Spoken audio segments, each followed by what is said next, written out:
Hola, bienvenidos a un nuevo podcast de Grupo Defensa. Hoy en la tarde vamos a estar conversando junto a Matías Espinosa Arrueño. Hola, Carmen Gloria. Matías? Perfecto. Bueno, socio de Grupo Defensa y encargado de un área que es bastante solicitada, pero muy desconocida, pues se habla poco, que es el área laboral, los derechos laborales. Así es, pues estamos siempre comprometidos con educar lo más posible a los trabajadores y hoy día tenemos un tema que es muy interesante. Muy importante porque se habla de términos casi sinónimos, o los entendiéramos el vulgo, los que no sabemos nada de derecho laboral, como sinónimos, que es cuando uno termina el contrato de trabajo, que este puede terminarse por voluntad del empleador, por voluntad del trabajador. ¿Cómo podemos diferenciar estos dos términos que yo creo que a veces no los entendemos muy bien? El autodespido o el despido. Decimos, ¿qué es el autodespido? Cuando yo mismo me despido. ¿Ocurre? ¿Está legislado? ¿Está regulado en nuestra legislación la posibilidad de hacer eso? Es un tema muy interesante, porque, claro, uno sabe que cuando el trabajador no cumple con sus obligaciones, ¿qué va a pasar? Lo van a despedir. Lo van a despedir. Y es por sabido por todo eso. Sí. Pero ¿qué pasa cuando yo tengo un empleador que no está cumpliendo con sus obligaciones? Que es un tema que lamentablemente pasa mucho. Y ahí surge esta figura del autodespido, que también se llama despido indirecto. O sea, donde es el empleador quien le pone término al contrato, el trabajador quien le pone término al contrato porque el empleador no está cumpliendo con lo que le corresponde. Así es, yo estoy ante un empleador que está siendo incumplidor de sus obligaciones, que hay varias causales de por qué yo me puedo autodespedir, pero en general, claro, tengo un empleador incumplidor y que eso de cierta manera fuerza a que este trabajador le ponga término a la relación laboral por el incumplimiento que está cometiendo el empleador. Yo hablaba de que se confunden a veces porque se parecieran sinónimos el autodespido o la renuncia, porque uno dice, porque hablamos de autodespido, entonces es una renuncia, si soy yo la que me estoy yendo, pero no son lo mismo. Es una confusión muy común y es muy importante también, porque las diferencias entre el autodespido y la renuncia son muy importantes. En el sentido de que, ¿qué pasa si yo renuncio? Voy a perder mi año de servicio, voy a perder el mes de aviso, ¿y con qué me voy a ir para la casa? Solamente con un finiquito, con vacaciones, con días trabajados y con alguna cosa más. O sea, recalcar eso, porque de repente a uno le puede decir, pero renuncia, si es lo mismo. No Claro, es lo mismo. no va a faltar el empleador que le decía al trabajador, bueno, si no estás conforme, renuncia. Si no te estoy pagando tus cotizaciones, por ejemplo, o me no estoy estás de atrasando acuerdo con los cambios que estoy haciendo, los horarios. O me estoy atrasando con el pago del sueldo, bueno, si no te gusta, ahí está la puerta, váyase. La puerta es ancha, le dicen a uno. Lo clásico, renuncia. Y claro, ahí el trabajador lo que va a perder son su año de servicio, el mes de aviso y la posibilidad también de demandar por despido justificado. Se va solo con lo que le debo por lo efectivamente trabajado. Vacaciones acumuladas. Si es que me las deben, si las tengo acumuladas, si me deben algún extra que yo hice, y nada más, y el sueldo. Y nada más, y el sueldo de los días trabajados. Si yo renuncio el 15, me pagan hasta el 15. Ni siquiera hay mes de aviso, ni ninguna de esas cosas. Nada, porque yo voluntariamente como trabajador decidí terminar la relación laboral. En cambio, el autodespido no es así. No es así, porque acá se asimila un despido. Porque se entiende que el trabajador no es que él haya querido terminar esta relación, sino que se vio forzado de cierta manera por los incumplimientos de su empleador. Así que, ¿cuál es la gran diferencia entre ambas? Es justamente lo que le corresponde al trabajador por el término de esta relación. Con el autodespido yo demando los años de servicio, el mes de aviso y un recargo que va entre el 50 y el 80% de los años de servicio. ¡Wow! O sea, estamos hablando... Es una diferencia enorme. Claro, por términos económicos ya es tremenda. Hablando monetariamente, que todos entendemos que uno trabaja por plata, así no hay que engañarnos, más allá de que, claro, el trabajo no realiza como persona, que cumple una labor social, pero uno trabaja por plata. Y en ese sentido es diametralmente opuesto las cantidades que podría recibir si es que yo renuncio o si yo hago un autodespido. Perfecto. Y para que se cumpla la posibilidad del autodespido, la formalidad de este autodespido, me imagino que deben haber una serie de requisitos legales. Claro, y son muy similares a cuando un empleador despide a un trabajador. En el sentido que hay que redactar una carta de autodespido que explique cuál es la causal que estoy invocando, o sea, invocar una causal del Código del Trabajo, y además los fundamentos de hecho, o sea, el por qué yo estoy haciendo uso de esa causal. ¿Qué fue lo que provocó esta causal? Claro, y los ejemplos más típicos son, por ejemplo, el no pago de cotizaciones, que lamentablemente es muy frecuente por parte de los empleadores, así que ahí tengo que invocar incumplimiento grave de la obligación del contrato, porque no me ha pagado mis cotizaciones desde el mes de, no sé, marzo de 2024. ¿Basta un mes, 2 meses, 3 meses? ¿Te exige la ley un mínimo? No hay un mínimo que exige la norma, sino que me dice que tiene que ser un incumplimiento grave de las obligaciones contractuales. Y la mayoría de los tribunales han entendido que con 3 meses es suficiente. Claro, 3 meses ya pareciera que está empezando a acumular. 2 podría haber un simple retraso. Y uno podría hacer un error Sí. en el sentido de que al contador se le olvidó pagar la cotización, pero claro, ya 3, no, es difícil Sí. que sea un error o que... Y más aún. O que haya un Si problema son puntual. más aún, más rectificado está. Claro. Ya, el no pagar las cotizaciones. ¿Puede ser también el cambio abrupto de las condiciones laborales? Usted trabaja en la sucursal de Santiago, lo va a mandar a la de Punta Arenas, caballero. ¿Sí? Eso es muy frecuente, porque claro, el Código del Trabajo permite que los empleadores cambien, por ejemplo, el lugar de prestación de los servicios, pero con ciertos límites. Uno de esos límites es que sea el mismo lugar o ciudad, por ejemplo, Santiago. Y el otro es que justamente sea, o sea, que no se le ocasione ningún perjuicio al trabajador. Que no salga más caro, por ejemplo. No le salga más caro en el sentido que tenga que tomar más micros, por ejemplo, no se demore más tiempo en llegar, o cualquier perjuicio en realidad, que le quede más lejos, no sé, pues del jardín de su hijo, y ya no alcance a ir a buscarlo a la salida del trabajo. En definitiva, cualquier perjuicio que se le ocasione, sea económico, sea de tiempo, sea de cualquier tipo, eventualmente impediría al trabajador, o sea, al empleador, el modificar el lugar de trabajo de ese trabajador. ¿Cambia las funciones? Cambio de funciones también está permitido en el Código del Trabajo, pero solamente funciones que sean similares. O sea, si yo soy gerente de ventas y al día siguiente me están destinando a Atender el imprimir, mesón, por ejemplo. claro, o a imprimir documentos, claramente ya no son funciones similares y me está ocasionando un perjuicio. Si el cambio de funciones no te ocasiona un perjuicio, ¿no hay causal? Por ejemplo, si te quito atribuciones que tú tenías, porque ya no eres tan de mi confianza, porque te estoy cuidando, porque a lo mejor te quiero estar en un par de meses más y te voy quitando atribuciones, te varío la capacidad que tú tenías de administrar este negocio. Es que actualmente sí es un perjuicio, en el sentido de que, bueno, como conversé, sí, uno trabaja principalmente porque tiene que sustentar a la familia y es por plata, seamos honestos con eso. Pero uno se realiza a través del trabajo también, en el sentido de que yo me siento más o menos realizado según cuántas funciones tenga, al cargo que yo opté y que me ofrecieron en su momento. Así que si me quitan funciones, Te restringen las atribuciones que me tenías restringen esas antes. atribuciones que originalmente yo postulé a ese cargo, porque me interesaban las funciones que tenían, porque me desarrollaban como profesional, pueden servir a futuro también para postular a un nuevo trabajo, sí me podrían ocasionar un perjuicio que podría permitir a ese trabajador autodespedirse. Te comentaba todos estos detallitos, porque creo que las condiciones en las cuales se da el autodespido no son tan exactas y que a lo mejor es bueno siempre que uno cree estar esta situación, juntarse con un abogado y evaluar si efectivamente estoy reuniendo las condiciones para realizar un autodespido, ¿no? Claro, porque hay varias causales en el Código del Trabajo, más en particular del 1, 5 y 7 del artículo 160 del Código del Trabajo, para que lo busquen si quieren en la casa. Y hay una que es genérica, que es el incumplimiento grave de las obligaciones contractuales. O sea, cualquier incumplimiento que a su vez sea lo suficientemente grave para terminar la relación laboral, en teoría permite que un trabajador se autodespida. Ahora, hay que evaluar, porque uno puede creer que algo es suficientemente grave, pero no necesariamente todos los jueces lo van a estimar así. Porque es el juez quien en definitiva te dice si esto es suficientemente grave o no lo es. Y ahí también importa mucho la experiencia. Uno tiene que saber cómo generalmente se resuelve, cómo la mayoría de los tribunales están resolviendo un incumplimiento en particular, porque uno puede pensar que son un número infinito de casos, de situaciones, pero generalmente se repiten muchas de ellas.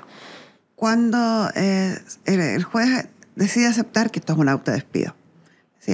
Ok, esto es un autodespido. ¿Se trata exactamente igual que si el empleador te hubiera despedido o tiene un trato distinto? ¿Tiene algún castigo esto de que yo me autodespedí para el empleador? O sea, el castigo es de partida de que va a entender que se tiene que pagar los años de servicio, el mes de aviso y un recargo entre el 50 y el 80%. O sea, hay un recargo. Dependiendo de la causal que yo invoque, que de eso depende el recargo, puedo llegar hasta un 80% de año de servicio, que es casi el doble.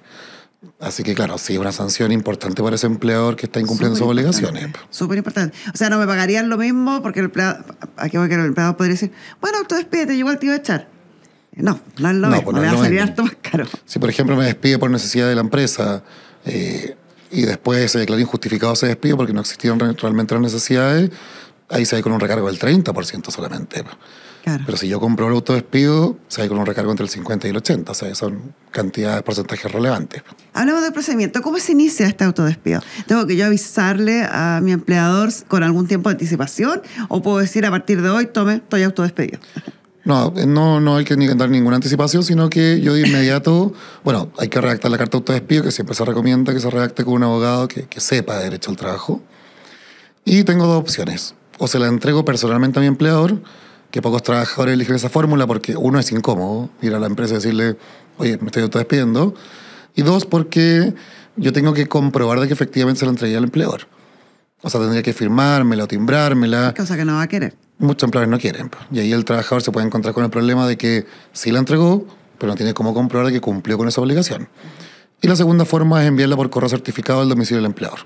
Y ahí es más recomendable, no genera ningún conflicto con el empleador directamente y puedo probar con los comprobantes de envío de que efectivamente se envió. Perfecto. Envía la carta. A partir del día en que yo la carta recibía, yo dejo de ir al trabajo. ¿A cuándo puedo dejar de ir? No, incluso no es de que es recibida por el empleador, sino de que yo la envío. Más allá de que le llegue o no le llegue al empleador, o se demore un día o 10 meses en llegarle, yo estoy autodespedido. En la práctica, entonces estoy pensando en autodespedirme. Redacto la carta hoy día, la voy a dejar al correo. Desde hoy puedo dejar de ir. No ayer ni anteayer, porque si no voy a caer en una cosa que me pueda echar. Claro, en teoría tengo 3 días hábiles para enviar la carta, pero nunca es recomendable, no sé, pues dejar de faltar, o sea, faltar 2 días y después enviar la carta, porque eventualmente mi empleador me podría despedir antes a mí por faltar. Claro. Más allá de que la norma lo permita, lo ideal es, hago la carta, la envío y dejo de ir a trabajar. Perfecto. Y desde ahí puedo buscar trabajo, puedo cobrar seguro de cesantía, por ejemplo. Soy libre como trabajador de trabajar en otra parte. Si mi empleador no está de acuerdo con este autodespido, que me imagino que en la mayoría de los casos no están de acuerdo, ¿quién inicia la acción judicial? Porque ahí hay un finiquito que pagarme que obviamente no me lo van a querer pagar si no están de acuerdo. Claro, en teoría el empleador al menos debería poner a disposición los días trabajados y las vacaciones. Uh-huh. Ahora, claro, ningún empleador le va a decir, ¿sabes qué? Tenéis toda la razón, aquí tienes tu finiquito, y le puse un recargo del 50 por la buena onda. Nadie lo va a hacer. Ahora, claro, es el trabajador quien tiene que iniciar una acción judicial para que un juez declare justificado ese autodespido. Ya, y ahí sí necesito la representación de un abogado, obviamente, y ojalá con experiencia como ustedes, que pueda tramitar esta causa. Así es, pues es importante tener un abogado, más que importante es obligatorio. Sí. Y claro, eso es lo que quería volver al... Lo importante es que sea un buen abogado. Lo importante es que sea un buen abogado, por cierto. Y quería volver al tema de que en teoría un trabajador puede hacer solo la carta, pero si ya necesitas un abogado para poder demandar, que sí o sí vas a tener que demandar, mejor consigue el abogado antes de redactar solo la carta, que puede quedar con algún error jurídico de fondo y que podría generar problemas después para el autodespido. Así que busquemos antes al abogado, porque sí o sí lo voy a necesitar para poder demandar. Sí, porque podemos caer en tentaciones como le tengo tanta mala al jefe que voy a aprovechar de decirle en la carta todo lo malo que ha hecho y pucha, podemos arruinar la causal de despido. Claro, o no elegir bien la causal, porque hay varias causales de autodespido, o no explicar bien los hechos. Es un riesgo que no vale la pena, en verdad. En el juicio debo probar, obviamente, esta causal, debo fundamentarla bien, y es el tribunal que finalmente va a acoger, porque así como yo fundamento mi autodespido, el empleador seguramente va a tratar de derrumbar esas justificaciones. Claro, yo tengo que acreditar los incumplimientos de mi empleador. Hay unos más fáciles que otros de probar. Por ejemplo, el no pago de cotizaciones basta con el certificado. Y ahí no hay mucha discusión, en verdad, y pocas excusas puede dar el empleador del por qué no pagó el cambio de funciones puede ser más difícil de probar. Claro, pero generalmente, o sea, lo que hay que hacer ahí es no firmar un anexo de cambio de lugar de prestación de los servicios o de cambio de funciones. Y si mi empleador me dice... Qué buen dato estás dando, mucha razón. Sí, porque si no yo consiento. Sí. Yo estoy firmando ese anexo cuando yo estoy muy de acuerdo en que me cambien, por ejemplo, desde... De la sucursal de Maipú a la de Providencia. Claro, o de lugares muy lejanos, incluso fuera de la ciudad. No firmar el anexo, trabajar un par de días porque se tiene que provocar el incumplimiento. No puede ser solo una amenaza de que me van a cambiar, sino que tengo que trabajar efectivamente en el nuevo lugar sin firmar anexo para no estar consintiendo y ahí ya producido el incumplimiento me puedo autodespedir. Ya. Dijiste que 2 cosas muy importantes. Muy importante. Una, no firmar ningún anexo de modificación al contrato que sea lo que yo me está molestando y creo que es la causal que voy a invocar, porque ahí arruina la causal. Claro, ahí estoy de acuerdo. Yo firmé y estoy de acuerdo. Y 2, que tiene que causar efecto. O sea, yo no puedo autodespedirme si me dicen, mañana usted empieza en la sucursal que está en San Bernardo y yo voy y me autodespido hoy. No se alcanzó a producir el daño, por lo tanto, no hay causal que invocar. Claro, tiene que materializarse ese incumplimiento para que yo pueda decir que efectivamente existe un incumplimiento grave de las obligaciones contractuales. Ya, estamos clarísimos. La amenaza no vale, tiene que hacerse efectivo. Tiene que concretarse. Así es. Una vez, me imagino, bueno, igual que todo procedimiento, tramitado el juicio, rendida la prueba, finalmente el juez va a decidir unilateralmente, con todo su imperio, si se ha provocado o no, o es concerniente declarar el despido injustificado o no. O sea, justificado el autodespido. Claro, justificar el autodespido. No, lo dije al revés. Justificar el autodespido. Y si fuera así, le toca entonces al empleador pagar con todos estos recargos que tú nos explicabas. Claro. Instantáneamente, al contado, ¿tiene alguna fórmula de pago? Lo que pasa es que hay varias formas de terminar un juicio. Una muy común en laboral es el acuerdo, ¿no? La conciliación o el avenimiento, la transacción. Quizás durante todo el juicio se puede estar llamando a un acuerdo, ¿no? Claro, lo más normal y lo obligatorio para el juez es en la primera audiencia, o sea, la audiencia única, la audiencia preparatoria, llamar a conciliación y proponer un monto. Monto que, por cierto, es voluntario para las partes aceptarlo o no. Los Sí. acuerdos siempre van a ser voluntarios. Eso está bueno repetirlo porque a veces los abogados también fuerzan un poquito, siendo súper honesta. El acuerdo va a terminar luego el juicio, va a tener luego los honorarios y no... Claro, porque a veces los jueces igual advierten un poco el riesgo, ¿no? Le dicen al abogado, mira, esta causal se ve un poco peligrosa, yo les recomiendo negociar, pero siempre es importante recalcar lo que dices tú de que es voluntario para los trabajadores. Más allá de que alguien les pueda recomendar algo, sea el juez, sea el abogado, siempre el trabajador debería tener la última palabra de aceptar o rechazar un acuerdo. Y así también en la empresa. Bueno, si se acepta el acuerdo, se acepta con las condiciones que se haya planteado el acuerdo, las fórmulas de Claro. pago y todo. Si no hay acuerdo, llegamos a sentencia judicial. La sentencia judicial, por ejemplo, en el caso del no pago de las cotizaciones, es bien compleja para el empleador, porque va a tener que pagar las cotizaciones, que ese es otro juicio que se puede iniciar en contra de él, Claro. y además te va a tener que pagar toda la indemnización que corresponde al autodespido con todos los recargos que tú nos mencionabas. Claro, y eso en teoría es inmediato, en el sentido de que queda firme la sentencia, no se interpusieron los recursos, se interpusieron y se fallaron, y tendría que pagar ese empleador. Y si no lo hace, acción ejecutiva. O sea, iniciar un juicio ejecutivo, un juicio de cobranza, donde eso podría terminar en embargo de bienes del empleador, en remate. Es complejo para los empleadores, ¿eh? Embargo de cuentas corrientes, Sí. embargar los estados de pago. Así que no es recomendable para un empleador el no pagar una sentencia laboral, entendiendo incluso que son bastante más rápidos que los juicios ejecutivos, por ejemplo, en materia civil, de deudores.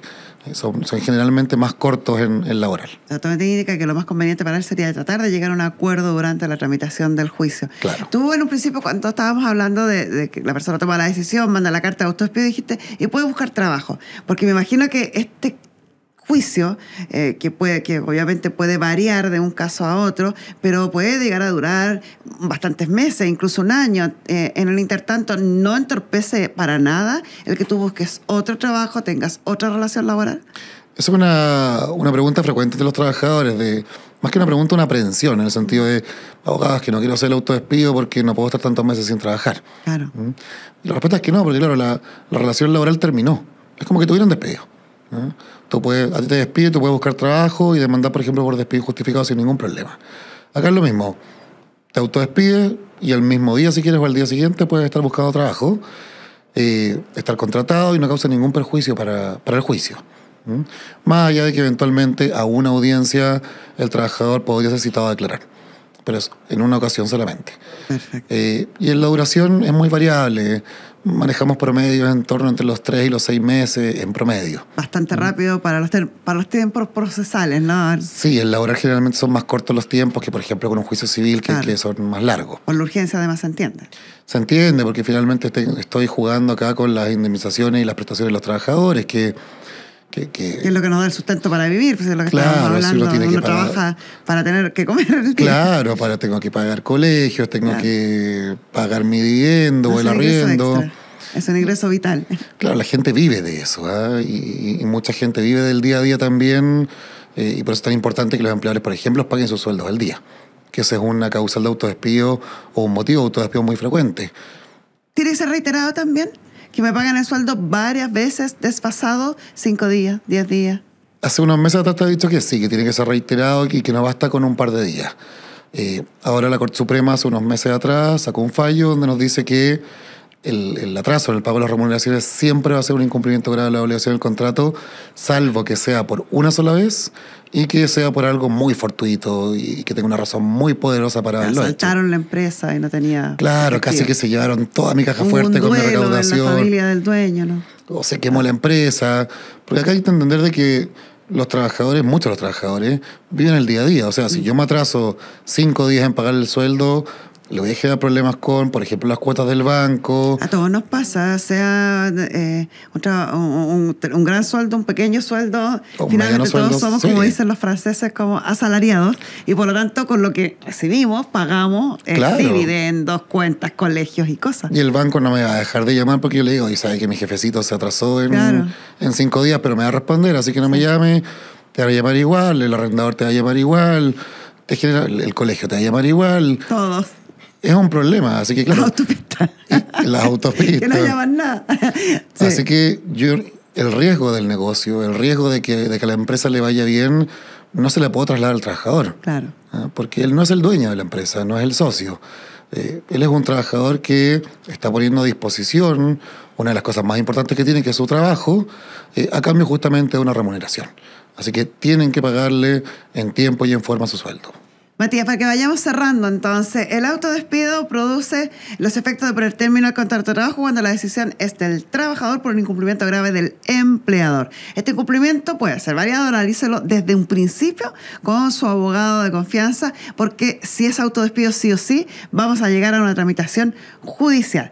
Y ya vimos que esa indemnización que puede llegar a pagar el empleador puede llegar a ser muy recargada, muy agravada y por lo tanto muy beneficiosa para el trabajador, pero que amerita la realización de un juicio. ¿Algo más que nos haya quedado en el tintero que sea necesario mencionar si es que alguien está evaluando esta situación? Más que una recomendación, partiendo por los empleadores de cumplan con sus obligaciones, el trabajador trabaja por un sueldo, le tienen que pagar sus cotizaciones y cumplan con todas sus demás obligaciones, si no se pueden ver a sanciones gravísimas, más allá de las multas, que también pueden ser muy caras en la inspección, a un autodespido con consecuencias económicas nefastas. Y a los trabajadores siempre vean que esté cumpliendo su empleado con las obligaciones. Revisen su cartola de cotizaciones, preocúpense que les paguen el sueldo a tiempo y, en primer caso, conversen con su empleador y si ya ven que es insostenible la situación o no quieren seguir ahí, vean la opción de hacer un autodespido. Temas en materia laboral que tanto desconocemos y que, sin embargo, todos tenemos relación con ellos en alguna vez en nuestra vida. Muchísimas gracias, Matías, por tener esta conversación con nosotros. No, muchas gracias a ti por la invitación. Y nos vemos pronto en un nuevo podcast de Grupo Defensa.